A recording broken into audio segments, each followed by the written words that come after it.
So we have studied the Victorian and modern poets, and now we'll begin with Indian poets, ancient Indian poets first, like Kalidas, Bhavabhuti and Bhartrhari. So first of all, there is a poem or a stanza, very small poem, a poem of 4 lines, a shloka translated into English.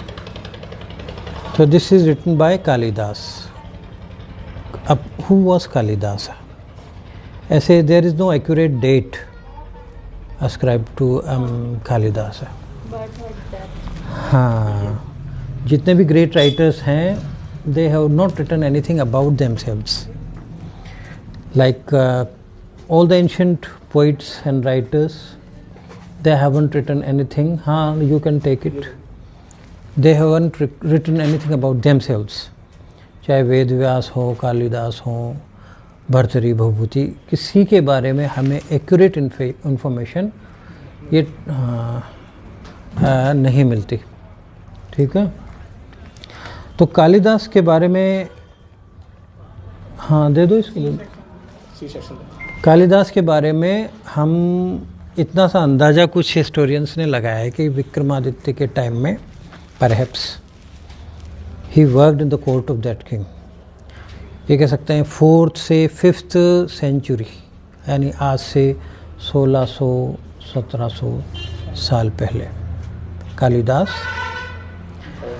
Kalidas was a great dramatist, a Sanskrit dramatist, and he wrote Abhigyana Shakuntalam, Meghdutam.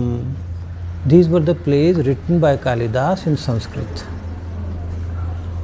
और ये बहुत ही artistic beauty जो है ना, characterisation और ये सारी चीज़ें, and description of nature, pangs of love, ये सारी चीज़ें कालिदास के प्लेज में हमें देखने को मिलती हैं.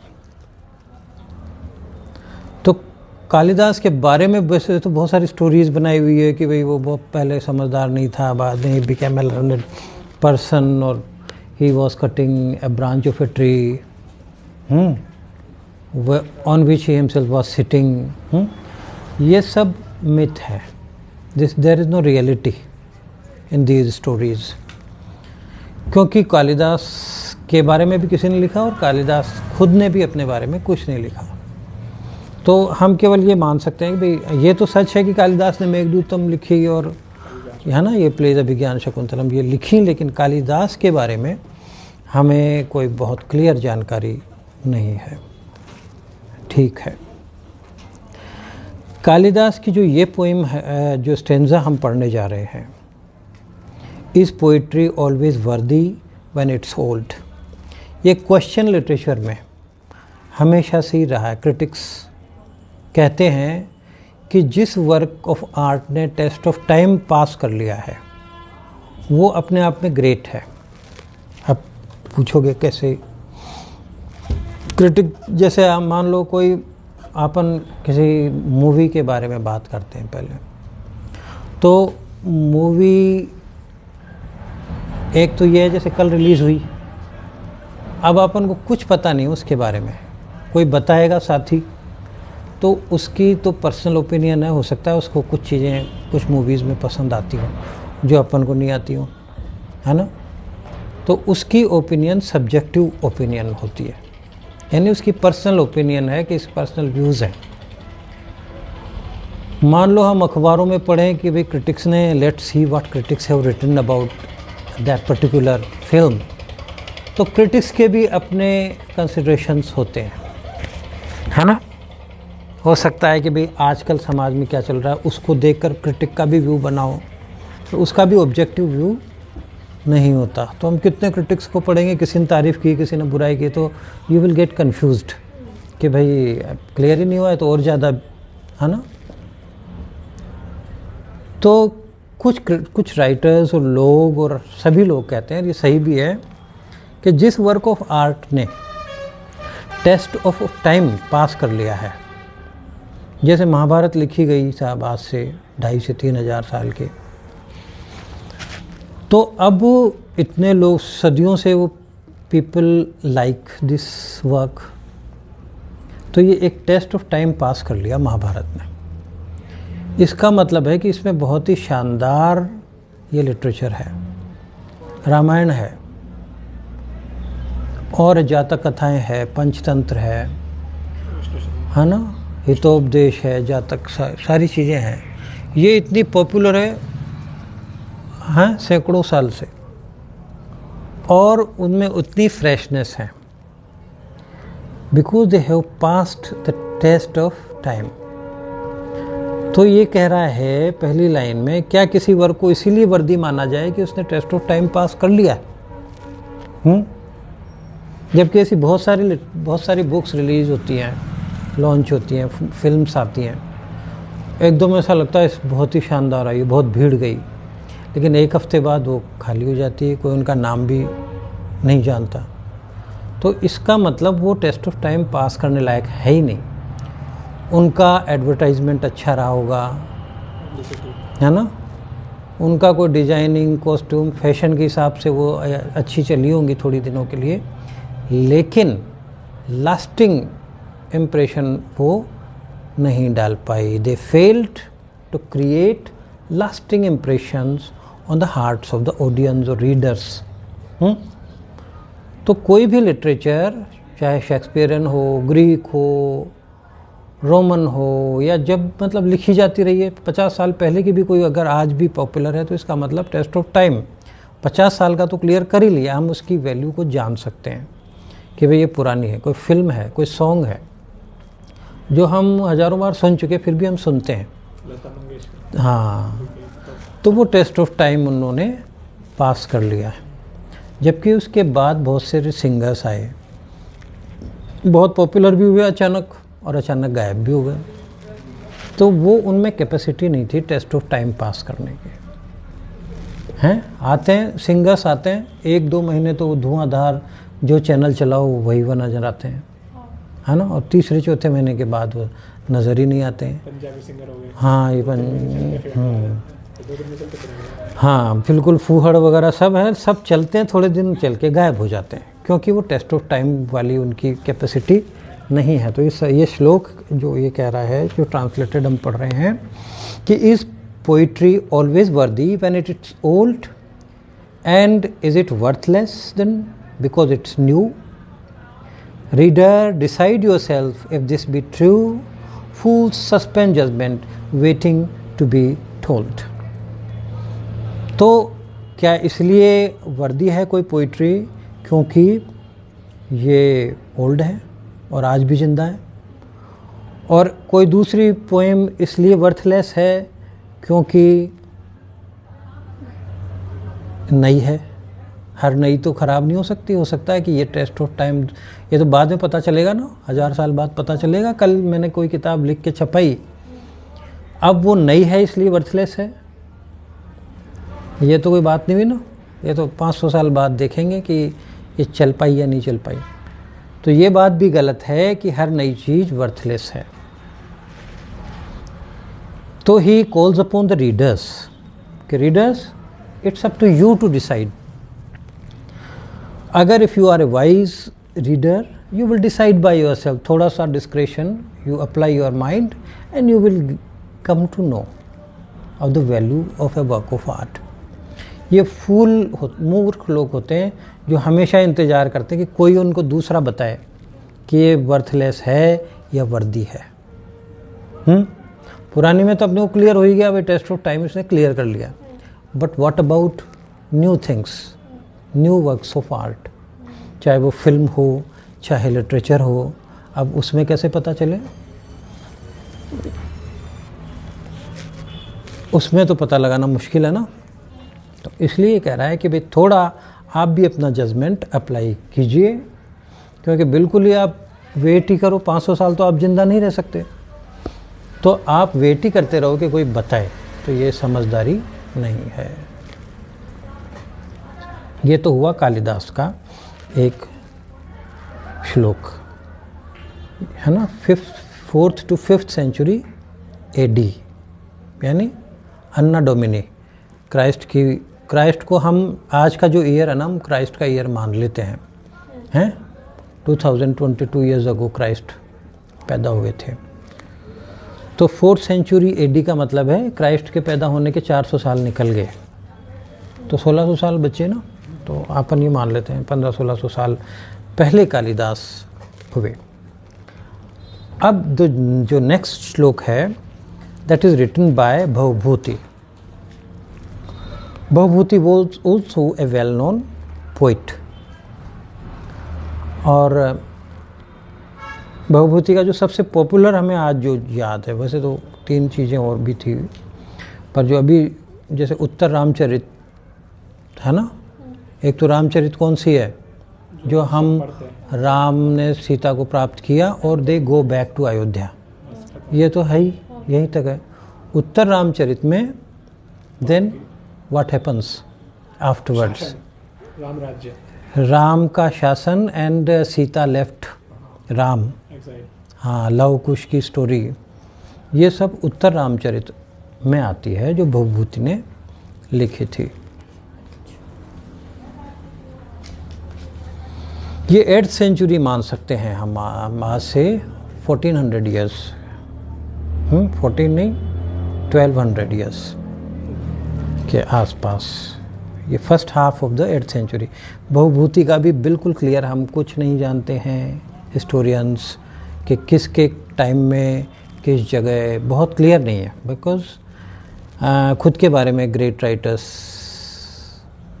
यहाँ तक कि मॉडर्न राइटर्स में भी हम देखें ना, जैसे प्रेमचंद के बारे में भी, जबकि ये तो अभी का ही है, चाहो तो आप सब कुछ निकाल सकते हो, किस स्कूल में गए, किस में पढ़े, किस में पढ़ाया, लेकिन बहुत ज़्यादा इन्फॉर्मेशन प्रेमचंद की भी नहीं मिलती। तो ग्रेट राइटर्स की इन्फॉर्मेशन जो हैं स्कॉलर्स ढूंढते रहते हैं, और ये चलता है सदियों तक, थोड़ा थोड़ा कुछ मिलता रहता है, लेकिन एक्यूरेट बिल्कुल नाम डाल देते हैं लाइन में, हाँ हाँ, लाइन डालते हैं वो शायर, आजकल तो वो इतना ही पता लगता है कि भाई जैसे कबीरा संगत साधु की है ना, इतना ही पता लगता है कि कबीर ने लिखा है, लेकिन कबीर के बारे में कुछ ज़्यादा हमें पता नहीं लगता है। If learned critics publicly deride my verse, well, let them. Not for them I wrote. One day a man shall live to share my thought, for time is endless and the world is wide. ये एक, this is another श्लोक। हाँ, this श्लोक has been written by Bhavabhuti. ये कहते हैं कि भाई कोई भी आपने कुछ लिखा, आपने कुछ क्रिएट किया, आपने कोई फिल्म बनाई, आपने कोई प्ले बनाया, आपने कोई पोएम लिखी, और वो सबसे पहले रिव्यूअर्स के पास, क्रिटिक्स के पास पहुंचती है ना, उनकी ओपिनियन देखकर ही दूसरे लोग उस चीज़ को पढ़ते हैं। तो भवभूति कहते हैं कि मेरे पढ़े लिखे लोग मेरी रचनाओं को बहुत क्रिटिसाइज़ करते हैं पढ़ के, भवभूति ने ये कहा, ये तो उचित नहीं है, ये वगैरह। तो भवभूति सेज कि let them do it, it's up to them, ये तो उनका दिमाग है, उनका मुंह है, उनकी कलम है। I have not wrote for them, wrote यानी I have not done for them, done, I have not written for them. One day a man shall live to share my thought, आज लोग क्रिटिसाइज कर दें मुझे। एक तरह से हम ये कह सकते हैं कि ऊपर के इस थॉट को ही कंटिन्यू कर रहे हैं भवभूति, कालिदास वाले को ही। कालिदास ने कहा कि भाई पुराना वर्क ऑफ आर्ट है, टाइम के साथ पता लगता है लोगों को। ये कह रहा है कि आज लोग मेरी, भवभूति कह रहे हैं कि आज लोग मेरी रचनाओं को क्रिटिसाइज़ करते हैं, पर टाइम के साथ ऐसे भी लोग आएंगे, ऐसा एक इंसान भी आ सकता है या ऐसे हज़ारों लोग आएंगे जो कि one day a man shall live, ऐसा एक आदमी होगा टू शेयर माई थॉट, उसके वही व्यूज़ होंगे जो मेरे व्यूज़ हैं। For time is endless and the world is wide, क्योंकि ऐसा तो है ही नहीं कि आज दुनिया ख़त्म हो जाएंगी, दुनिया तो अभी चलेगी, पता नहीं कितने, एंडलेस है ये तो।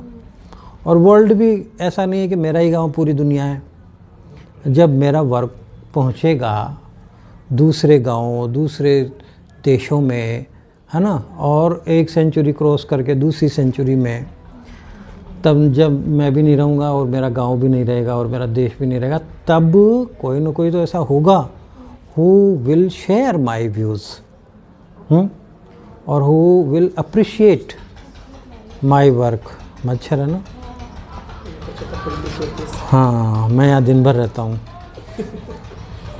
तो ऐसे लोग आएंगे, मतलब we should not get disappointed. हमने कुछ पोएम लिखी, हो सकता है पीपल में क्रिटिसाइज़ की ये क्या लिखा है, लेकिन ऐसा वक्त आ सकता है, आज नहीं तो कल, है ना, जब people will appreciate A work of art, उस वर्क ऑफ आर्ट को जिसको आज क्रिटिसाइज़ कर रहे हैं, उसको अप्रिशिएट करें। वो अप्रिशिएट करेंगे, वो तारीफ़ करेंगे, उनको वैल्यू का पता लगेगा। क्योंकि आज जो ओपिनियन है वो प्रेजुडिस्ड ओपिनियन है। मैं कुछ लिखूं तो मेरे जो साथी हैं वो कहेंगे अरे ये तो हमारे साथ बैठता था, ये है ना, ये क्या लिख सकता है, ये ऐसे कैसे लिख सकते हैं? हाँ, क्योंकि उनकी ओपिनियन में जेलसी भी शामिल हो गई। तो वो अच्छी ओपिनियन नहीं दे पाएंगे, है ना, ऑब्जेक्टिव नहीं, वो सब्जेक्टिव ओपिनियन में वो ताजगी नहीं रहती, वो है ना, निष्पक्षता नहीं रहती, हेल्दी नहीं होती। सोचते हैं तो हमारे साथ घूमता था, ये हाँ, ये क्यों लिख सकता है। तो आज मेरा जैसे बचपन का साथी, मान लो कोई पान की दुकान चलाता है और वो देखे कि भाई मैं किसी कॉलेज में एक प्रोफेसर हूँ, तो वो क्या कहेगा, ये तो हमारे साथ नहीं था, सबसे पीछे बैठता था, हम आगे बैठते, यही कहेगा कि ये तो बिल्कुल भी इंटेलिजेंट भी नहीं था, चुप रहता था, हम डांट देते थे, डांट खा के चला जाता था, यह तो बहुत ही फिसड्डी, नमस्कार, बहुत ही फिसड्डी इंसान था। आईडी कार्ड नहीं, तो मुझसे अभी आधे घंटे बाद मिल लेना, मुझे कार्ड बांटने ना। तो ये ओपिनियन, जैसे कोई डॉक्टर है, सक्सेसफुल डॉक्टर है आज, तो उसके साथी क्या कहेंगे कि ये तो पढ़ाई में तो बहुत ही कमज़ोर था, और मतलब इसको ऐसा लगता भी नहीं था कि आगे जाके कुछ। अब परिस्थितियाँ हमारी ऐसी हुई कि हम बीमार पड़ गए एग्ज़ाम में, और ये इसने एग्ज़ाम दिया, ये पास हो गया, हम पीछे रह गए। अब आज ये सक्सेसफुल है, कोई बात नहीं, लेकिन पहले तो ये हमारे सामने कुछ भी नहीं था। तो ये जो ओपिनियन है साथियों की, वो ऐसी होती है, प्रेजुडिस्ड, सब्जेक्टिव ओपिनियन होती है। तो ये कह रहा है कि भाई जब समय निकल जाएगा, मेरी पीढ़ियाँ भी निकल जाएंगी, 100, 200, 1000 साल बाद लोगों को मेरे वर्क की वैल्यू पता लगेगी, और ऐसे लोग होंगे जो शेयर करेंगे मेरे व्यूज़, है ना। ये हो गया। और वास्तव में हाँ सर ये बात लेगा। ठीक है, ठीक है, अभी तो मेरी क्लास चल रही है, मैं कल बात करूँ। तो ये Bhavabhuti later on became a very popular poet. Bhavabhuti तो आज तो बहुत बड़ी जगह है, मतलब रामचरितमानस, है ना, सब लोगों की ज़ुबान पे है। वही भवभूति कह रहे हैं कि मेरी कोई आज सभी मुझे क्रिटिसाइज़ करते हैं। कहने का मतलब ये है कि ग्रेटेस्ट राइटर्स को भी अपने ज़माने में कोई अप्रिसिएशन नहीं मिला, चाहे कितना भी बड़ा ग्रेट पोइट हो, चाहे तुलसीदास से लेकर के और कोई भी ग्रेट राइटर्स हों, शेक्सपियर वगैरह, अपनी लाइफ टाइम में उनको ज़्यादा वैल्यू नहीं मिली। रिकॉग्नाइजेशन नहीं मिली। हाँ, उनको बाद की जनरेशन्स ने, जो उनको नहीं जानती थी, उन्होंने उनकी वैल्यू को पहचाना। ठीक है, ये भवभूति का श्लोक हुआ। अब हम भर्तृहरि के 4 श्लोक, ये भर्तृहरि वही है, चली बाबा अलवर वाले। भर्तृहरि के बारे में भी मैं बता दूं कि ही बिलोंग टू उज्जैन। उज्जैन मतलब ये भी 5th सेंचुरी यानी कालिदास के आसपास का ही टाइम है। और भर्तृहरि के बारे में भी हम accurately we cannot speak anything about the life even of works of Bhartrihari. Bhartrihari की जो हम प्ले देखते हैं यहाँ पर, उसमें वो एक क्लियर कट उसकी एक जीवनी है ना, कि उसकी एक पत्नी थी, पत्नी को उसने एक गिफ्ट दिया, पत्नी ने वो गिफ्ट अपने प्रेमी को दिया, फिर उस प्रेमी ने अपनी प्रेमिका को दिया, एक अमर फल, उस गिफ्ट को खा के फल को खा लो तो मौत नहीं होती। तो उसने अपनी पत्नी को दिया था कि तुम हमेशा जवान रहोगी, ऐसे कुछ था। वो उसने अपने पत्नी ने अपने प्रेमी को दे दिया, प्रेमी ने अपनी प्रेमिका को दिया कि तुम हमेशा जवान रहोगी। वो घूमता हुआ फिर भर्तृहरि की प्रेमिका ने भर्तृहरि को दिया कि भाई ये गिफ्ट मैं कहीं से लाई हूँ और तुम हमेशा जवान रहोगी, है ना। तो Bhartrihari was very much shocked and disappointed, और उनको पता चला कि दुनिया में तो कोई किसी का नहीं है ना। तो उनको वैराग्य फील हुआ and he left the palace. ये मिथ है ना, ये सच्ची नहीं है घटना, लेकिन अपने इधर के लोग मानते हैं। तो भर्तृहरि ने अपना पैलेस छोड़ दिया। लोग कहते हैं कि वो अलवर की साइड आ गए, ऐसा कोई हिस्टोरिकल बात नहीं है ये, लेकिन ये माना जाता है। तो यहाँ पे, और मैं बताऊँ मज़े की बात कि इंडिया के लगभग हर शहर में ही ये किस्से प्रचलित हैं कि यहाँ आए थे। पुरी, कहीं चले जाओ जगन्नाथपुरी, वहाँ भी है क्या? भर्तृहरि भाई तो पता नहीं क्या रिलेशन है जगन्नाथ। अच्छा, नहीं, किसी भी शहर में चले जाओ आपको भर्तृहरि, आपको ये किस्सा सुनने को मिलेगा कि भर्तृहरि यहाँ आए थे। चाहे बीकानेर चले जाओ, जैसलमेर चले जाओ, दिल्ली चले जाओ, हिमाचल चले जाओ, साउथ में कहीं चले जाओ, तो ये तो पता चलता है कि भर्तृहरि एक बहुत पॉपुलर पर्सन हो गए, क्योंकि उनके जो उन्होंने 3 शतक लिखे थे, श्रृंगार शतक, नीति शतक और वैराग्य शतक। तो श्रृंगार शतक में उन्होंने ही writes about the importance of love, beauty of love. नीति शतक में दुनियादारी की बातें हैं, और वैराग्य शतक में एथिक्स। हाँ, और वैराग्य शतक में ये सब प्रेम और ये सब बेकार है ना, हम सब बूढ़े होते हैं, हम सब मरते हैं। उस वैराग्य शतक को पढ़ के आपको ऐसा लग सकता है कि भाई प्रेम किया, फिर शासन की नीति, हाँ हाँ। तो ये बहुत अच्छे श्लोक हैं, इन तीनों को तुम पढ़ना, यू विल ग्रेटली अप्रिशिएट। लेकिन हिस्टोरिकली हम बात करें तो हम ये नहीं कह सकते कि भर्तृहरि ने ही लिखे थे। हो सकता है ये जुड़ते हो, लोगों ने जोड़ते रहे। शतक मतलब 100 श्लोक हैं इन तीनों में। तो इसकी लाइफ का अगर तुम यहाँ प्ले देखना है तो बहुत अच्छा प्ले होता है, और स्टोरी भी अच्छी है। स्टोरी भी अच्छी है, बहुत बढ़िया। लेकिन ये भर्तृहरि की लाइफ है ऐसा नहीं है एक्यूरेटली। अब ये पोएम्स के बारे में इस श्लोक में बात कर रहे हैं भर्तृहरि की। पोइट्री क्या है, श्लोक क्या है, of what use is the poet's poem, of what use is the bowman's dart, unless another sense is real when it sticks quivering in the heart. Poem का यूज क्या है? तो पोएम का यूज वैसा ही है जैसा किसी बॉमैन का, धनुर्धारी का तीर। अब उसका यूज़ क्या है? अगर वो उस इसमें रखे अपने तुनीर में, तो उस तीर का वैल्यू क्या है? किताब को लाइब्रेरी में रख दो और कोई हाथ न लगाए तो उसकी वैल्यू क्या है? Poetry, if it does not make you feel something or create pang in your heart, what is the value of that work of art? What is the value of that poem? मतलब तीर अगर किसी के सीने में, किसी के कलेजे में जाकर नहीं लगा तो उसका असर का तो कोई काम, उसका काम ही नहीं हुआ, तो बेकार गया। वो तो कोई सा भी कागज़ के टुकड़े की तरह तीर है ना। एक फूल की तरह, फूल मान लो किसी जंगल में फूल खिला और वो गिर गया, सूख गया, ना किसी ने उसकी सुगंध देखी, ना उसकी खूबसूरती देखी, तो उस फ्लावर की वैल्यू क्या है ना।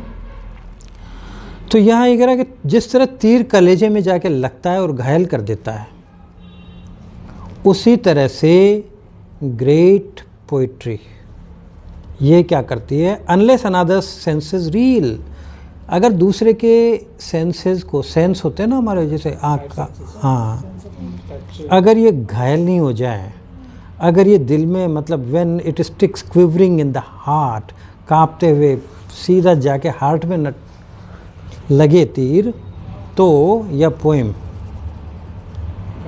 तो फिर इसकी वैल्यू क्या है? वैल्यू तभी है जब किसी को घायल करे, किसी को प्रभावित करे, किसी पर असर डाले। अगर असर नहीं डाल रहे हैं, if they don't make any impression on your heart, Paing and wound की बात तो है ही। मैं तो ये कह रहा हूँ अगर कोई ज़रा सा भी हल्का भी इम्प्रेशन नहीं डाला तो वो पोएम किस काम की पोएम है? वो तो फेल हो गई, है ना। अच्छी पोएम जैसे शेर है, अच्छा शेर क्या है? जो जिसको पढ़ के आप सोचते रहो 10 मिनट, है ना, वो अच्छा शेर है। आपने पढ़ा और पेज पलट दिया तो वो तो वहीं मर गया, है ना, ख़त्म हो गया वो। तो अच्छी पोएम ये होती है जो आपको तुरंत घायल कर दे। घायल का मतलब ये नहीं है कि आपको दुखी कर दे, है ना। क्लैरिफिकेशन थियरी भी एक थियरी है।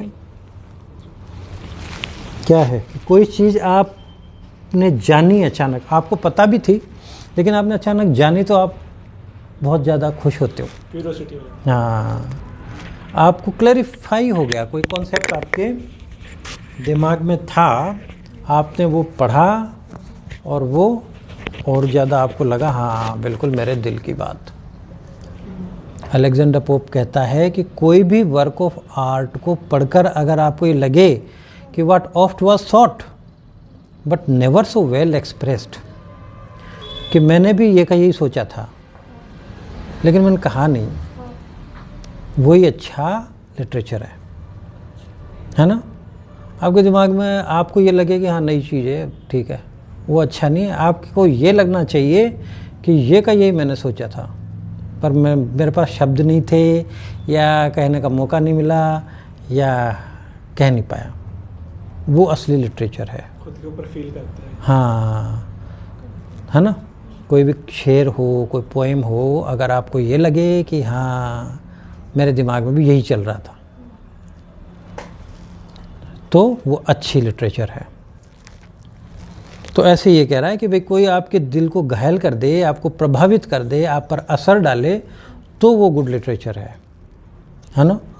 और आपको कोई असर ही नहीं हुआ तो या तो आप अच्छे रीडर ही नहीं हो। आप मान लो किसी का ही असर नहीं होता तो फिर तो बात अलग है, लेकिन अगर आप अच्छे रीडर हो और कुछ रचनाएं आपको बहुत ज़्यादा प्रभावित कर जाती हैं तो उन रचनाओं में बॉमैन के तीर की तरह असर होता है।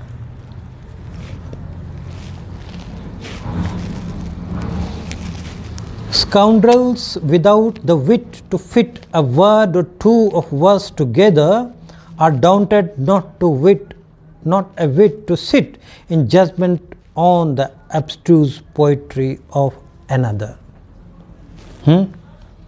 जो स्काउंड्रल्स होते हैं ना, मूर्ख लोग, दुष्ट कहीं के, वो 4 शब्द जोड़ नहीं सकते, एक लाइन की कविता नहीं लिख सकते, है ना।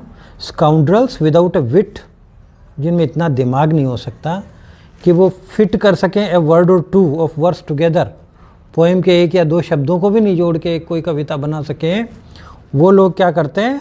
आर डाउंटेड नॉट ए विट, वो घबराते नहीं है, एक सूत भी नहीं घबराते, बिल्कुल उनको आराम से शेक्सपियर की रचनाओं पे कहते रहेंगे ये तो ये गलत कर दिया, ये कर दिया, वो कर दिया, है ना। जो पढ़ा लिखा आदमी है वो तो लाख बार सोचता है कोई भी बात बोलने से पहले, लेकिन जो बेपड़ा आदमी है वो हर किसी पे अपने जजमेंट सीट पे बैठ जाते हैं and they started making comments. जैसे मान लो क्रिकेट का मैच है, इंडिया और किसी कंट्री के साथ मैच हुआ, अब मैंने कभी बैट ही नहीं उठाया और मैं बैठ के कहूँ कि वो अगर ऐसे करता और ऐसे शॉट मारता ना तो सही रहता, उसने बेवकूफ़ी कर दी, वो कर दी, जबकि वो बचपन से खेल रहा है और मैंने कभी टच ही नहीं की बॉल को, है ना। तो ऐसी बात है लिटरेचर में भी कि मैंने कभी एक लाइन नहीं लिखी और मैं कहूँ कालिदास ने ये यहाँ गलती कर दी, सारा कबड़ा कर दिया, Kalidas should have written in this manner or about this theme, तब अच्छा होता। तो भाई तुम लिख लो, एक लाइन तो लिखो। खुद कॉपी कर करके काम चला रहे हैं। हाँ दूसरों पे काम। तो ऐसे क्रिटिक्स हर जगह आपको फिल्मों के क्रिटिक्स भी मिल जाएंगे कि उसने वहाँ थोड़ा सा इमोशन बिगाड़ दिया, पूरा बिगाड़। और इनसे कहो तुम एक मिनट की एक्टिंग करके बताओ तो नहीं कर पाएंगे। उसने वहाँ पे डांस में वो स्टेप गलत कर दिया, लता मंगेशकर ने वहाँ पे सुर ज़्यादा ले गई और मुझे एक लाइन निकालनी आती मान लो, है ना। तो वैसी बात हो गई कि scoundrels without the wit to fit a word और two of words together are daunted not a whit to sit. वो डाउंटेड, दे आर नॉट, उनमें इतना मतलब इतना फियर भी नहीं होता, इतना घबराते भी नहीं, वो सीधे जाके they are courageous enough to sit on in judgment seat and on the abstruse poetry of another. किसी की फिलोसॉफिक, किसी की उलझी हुई पोइम है मान लो, है ना, उस पर ही जजमेंट देना शुरू कर देते हैं, जिसको समझने में भी घंटों लगे, उस पर 2 मिनट में जजमेंट देना शुरू कर देते हैं कि इस पोइट ने ये गड़बड़ कर दी, ये गलत कह दिया, ये कहना चाहिए था, वो कहना चाहिए था। Such men will listen with attentive mind, alert to see how many faults they find.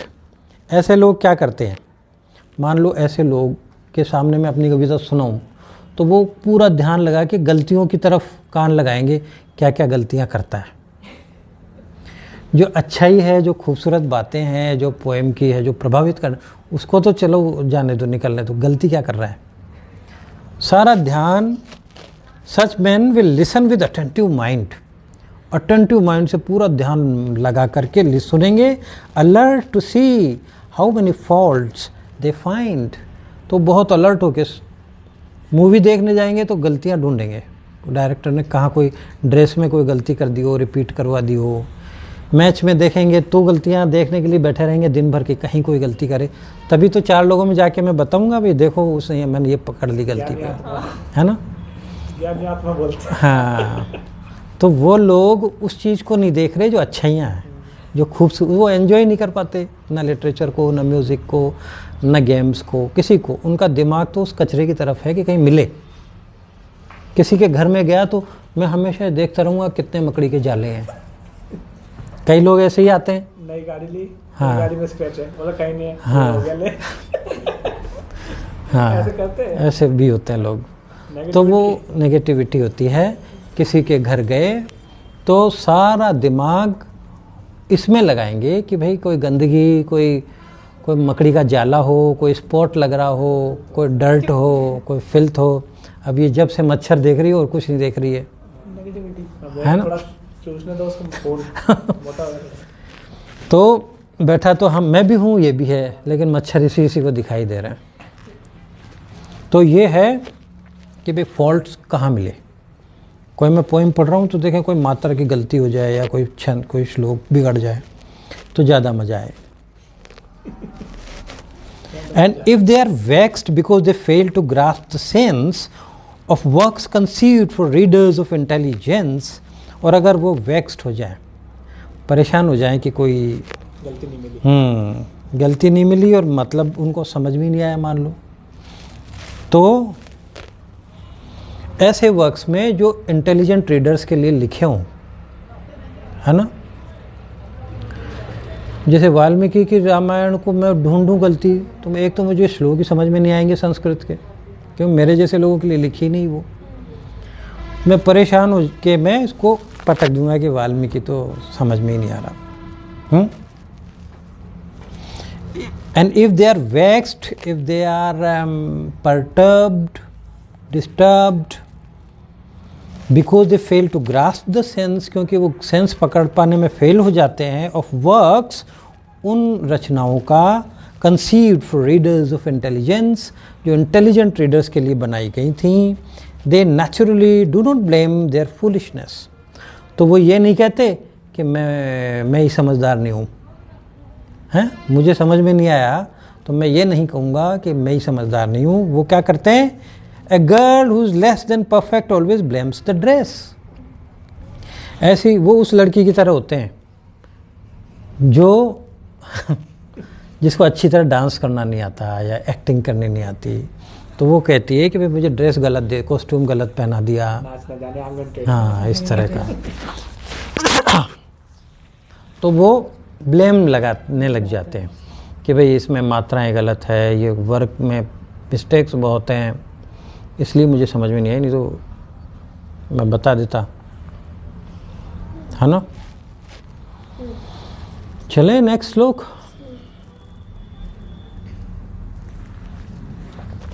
A man lives long who lives 100 years. एक आदमी जो 100 साल जीता है, अपन ये मान लेते हैं कि 100 साल जीता है, हम ये कहते हैं कि काफ़ी लंबा जी लिया। Yet half is sleep and half the rest again.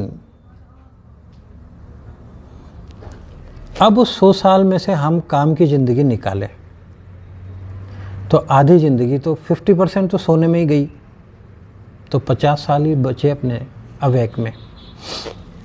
अब उस जागे हुए में हमने काम तो किया ही नहीं, जागे हुए में भी हम हाफ काटेंगे, रेस्ट, काम भी नहीं किया और सोए भी नहीं, है ना। हम कुछ नहीं किया, मतलब जैसे अखबार पढ़ रहे हैं, किताब पढ़ रहे हैं, हाँ, ये नहाने धोने वगैरह। ओल्ड एज एंड चाइल्डहुड निकाल दो, क्योंकि चाइल्डहुड में भी आपने कुछ नहीं किया और ओल्ड एज में भी कुछ नहीं किया।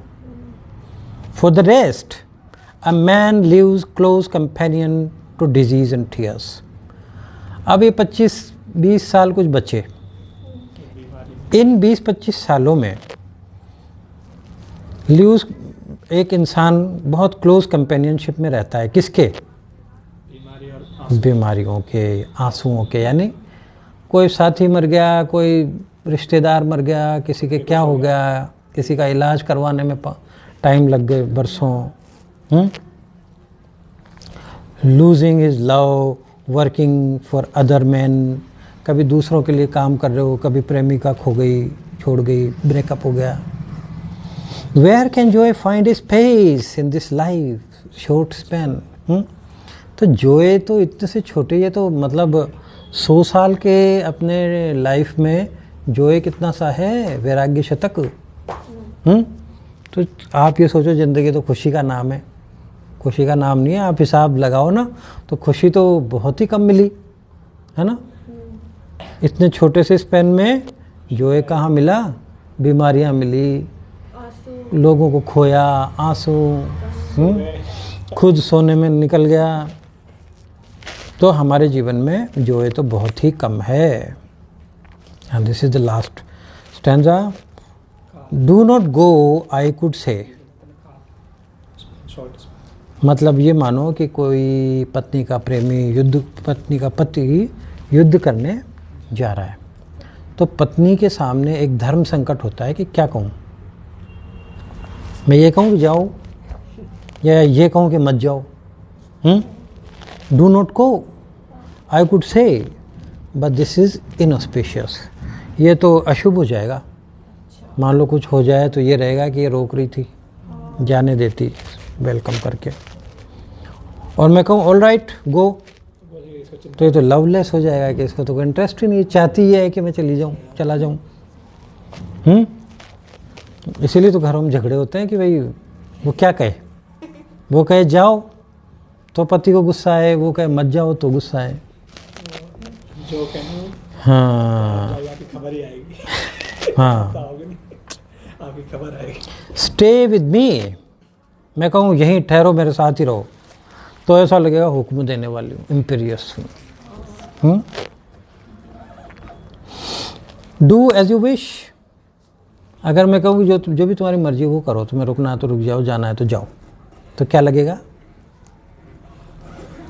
इंटरेस्ट ही नहीं है, कोई लेना देना नहीं।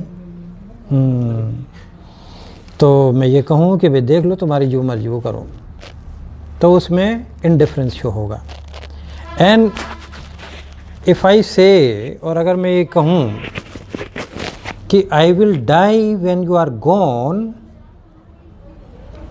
मैं ये कहूँ कि तुम चले जाओगे तो मैं मर जाऊंगी, तो तुम कहोगे पागल बना रहे हो, मैं तो पहले कई बार चला गया, तो मरी नहीं। रोकने का प्रयास कर रहे हो। हाँ, प्रयास नहीं, तुम इसको मानोगे ही नहीं बात को, है ना, क्योंकि मैं तो पहले भी कई बार गया हूँ, पहली बार तो जानी ना, तो हाँ मैं तो सही सलामत मिली। तो ये तो इमोशनल बातें बना करके तो मुझे पागल बना रही। So if I say I will die when you are gone, you might or might not believe me. Teach me my husband what I ought to say when you go away. तो मुझे बताओ मेरे प्रिय कि तुम जाओ तो मैं क्या कहूँ। मुझे तो पता ही नहीं, मुझे समझ में ही नहीं आ रहा, मैं आई एम थॉटलेस, मुझे मतलब I am confused what to speak when you leave for a war. तो ये मेरे लिए एक धर्म संकट है कि मुझे समझ में ही नहीं आ रहा कि मैं क्या कहूँ।